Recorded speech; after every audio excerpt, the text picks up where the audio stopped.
Saudara, jelang pemungutan suara Pilkada serentak 27 November 2024 mendatang, persiapan semakin dimatangkan, termasuk dengan cara menggelar simulasi di TPS. Hari ini Bawaslu juga menggelar apel siaga di Monas, Jakarta. Hari ini digelar apel siaga pengawasan tahapan masa tenang pemungutan suara Pilkada 2024 di Monas, Jakarta Pusat. Wakil Presiden Gibran Rakabuming Raka meminta Bawaslu tidak tebang pilih dalam menjalankan fungsi pengawasan. Saya juga berharap Bawaslu dapat bersikap tegas, adil, dan tidak tebang pilih dalam menjalankan fungsi pengawasan. Jika ada sengketa pemilu, tolong dikawal penuh.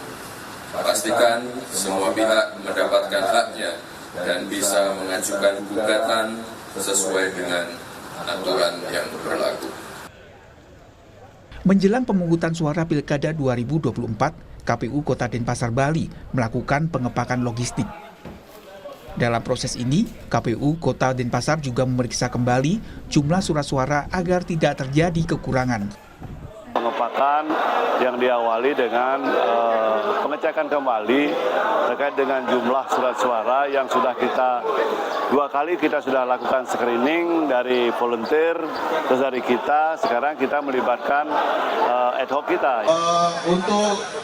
Guna mematangkan kesiapan para petugas, KPU Kota Bengkulu menggelar simulasi pemungutan penghitungan hingga rekapitulasi surat suara untuk mematangkan kesiapan. Suasana simulasi dirancang persis seperti pada saat pelaksanaan hari pencoblosan. Di simulasi ini kita lakukan seperti pelaksanaan penghitung sebenarnya. KPU Majene, Sulawesi Barat juga menggelar simulasi pemungutan dan penghitungan suara jelang Pilkada 2024. Dalam simulasi tersebut, KPU Majene menghadirkan disabilitas untuk memastikan teredukasi tentang cara memilih. Tim Liputan, Kompas TV. Penyandang disabilitas Provinsi Lek Bayung. Jadi